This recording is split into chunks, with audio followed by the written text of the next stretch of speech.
They've been nominated for Business of the Year and Small Business of the Year. And it is with, I cannot introduce our next graduate. I can't do that. Maverick has to do that. Please do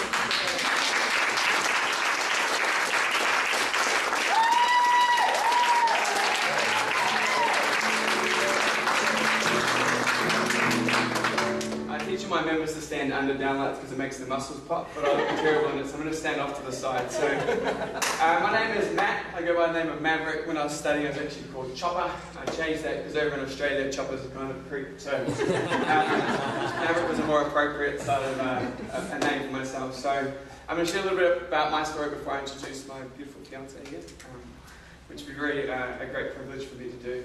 So, my journey started back at high school.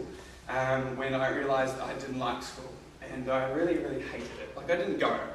I used to wake up at lunchtime, and I knew that I had 20 minutes to get there because I could play a game of touch rugby, and then after the bell would ring, I'd shoot off back home and go back to sleep. That was basically my high school career. And so when I left school, I had nothing behind me, no qualification, I didn't pass a single subject. So academic, zero, massively. But very charismatic, confident in myself. And so what I decided to do was what any New Zealander does is go become a farmer. And I go to try my hand at farming. I managed to lose about 20 kilos because you start work at 4 a.m, you finish work at about 10 p.m, and you get a 20-minute break to have lunch. That's about it. And I was just working, and it worked out that I was earning about $1.70 an hour by the time I was paid, and I was working 7 days a week, and I get one strong end off every 2 months. So it was a pretty lucrative offer, and I decided that after about 6, I think it might have been 8 months, I decided that was probably enough to probably look at a different career path.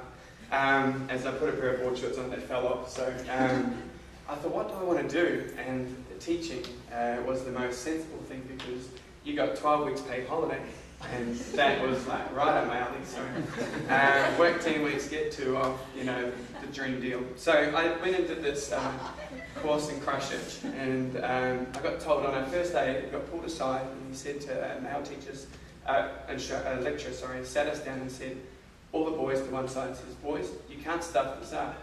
Turn up to college, they'll pass you, and you're guaranteed a job.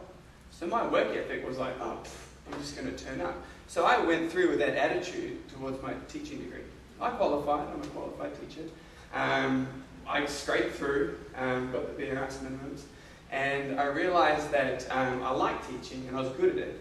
And so I went out to the workforce. I applied for three jobs, got 3 jobs, and they weren't lying, it was very easy to do.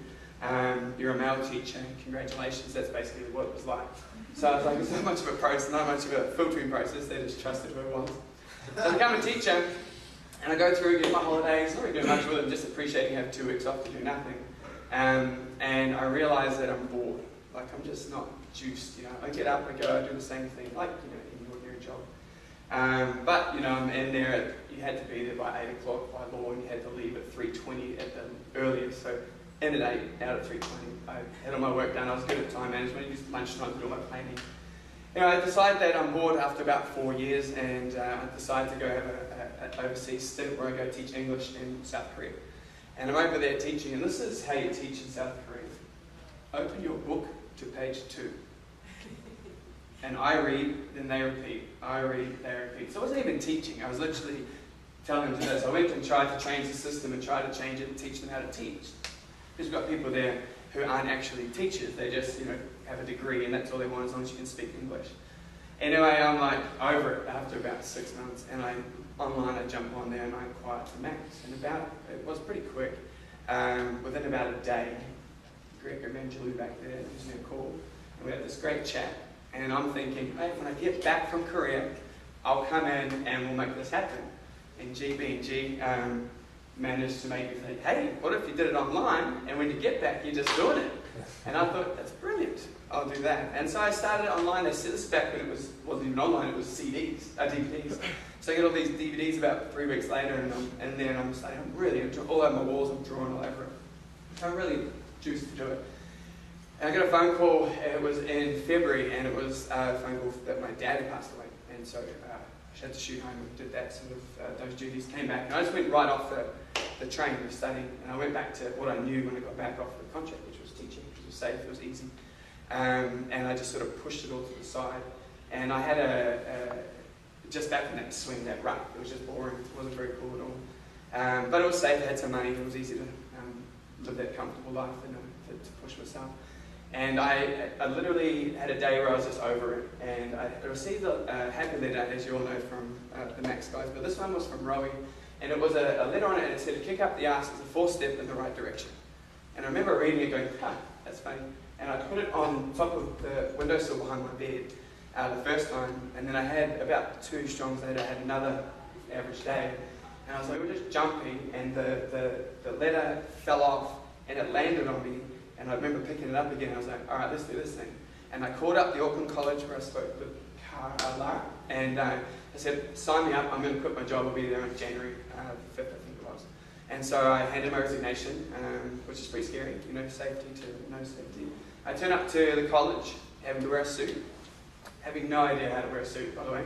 I rocked in there, and my suit's probably 2 sizes too big, but I think I look great, you know, I'm sitting there. And I get greeted by K-Man, and K-Man sits down, and I remember it was a pretty powerful line. He goes, you all thought you were coming here to become a personal trainer, but we're all here to teach you business. And I remember going, I didn't leave school to I wanted to be a PT, I wanted to do the bench presses, I wanted to do all that stuff, so I didn't have to know it. But I remember thinking, you know, success leaves clues, and he drove a Porsche, and he had a Louis Vuitton outfit on, and I thought, that's a pretty important person to listen to. So I just really opened up my learning, so to speak, because like K-Man mentioned earlier, it's super hard to get into MAX, but getting out is like ridiculously hard. And you know, you have to have 100%, which is why when you guys were sitting here, I just commend you for going through what you did. I did the same, I sat in that same seat like you guys. And it's very exciting to be in there, so I'm excited to hear all your stories and see where you go from here as well. And so I just tuned in. I knew that I had to get around K-Man, so he always talked about, you know, the information's at the front of the room. So I would sit literally here, so my ear was first to hear those words, and from K-Man's mouth, and I was just note-taking. But in the break, she had to switch seats, so I jumped to the other side.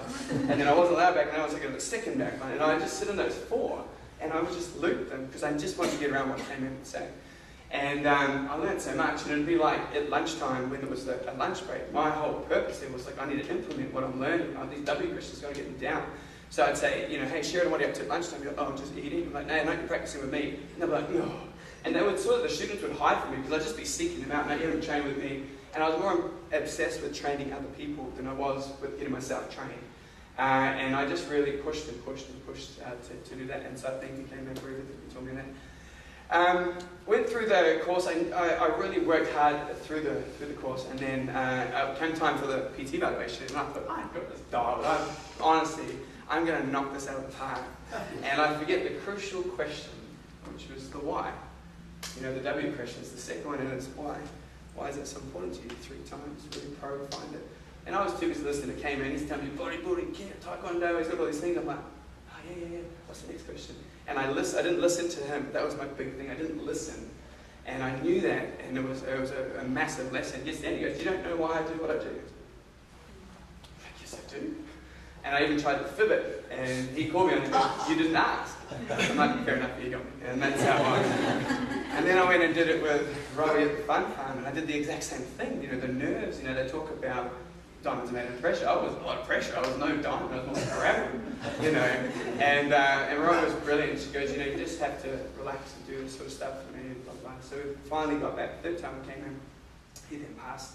He said, congratulations, you're ready to go. He then said all these wonderful things to head off, and you're going to be fantastic. And then not long after that, I was teaming with Rowie, and she was doing everything she could possibly do. She's like, there's a chiropractic center. What if we put a studio in there? You can do that. And so she's really working for me.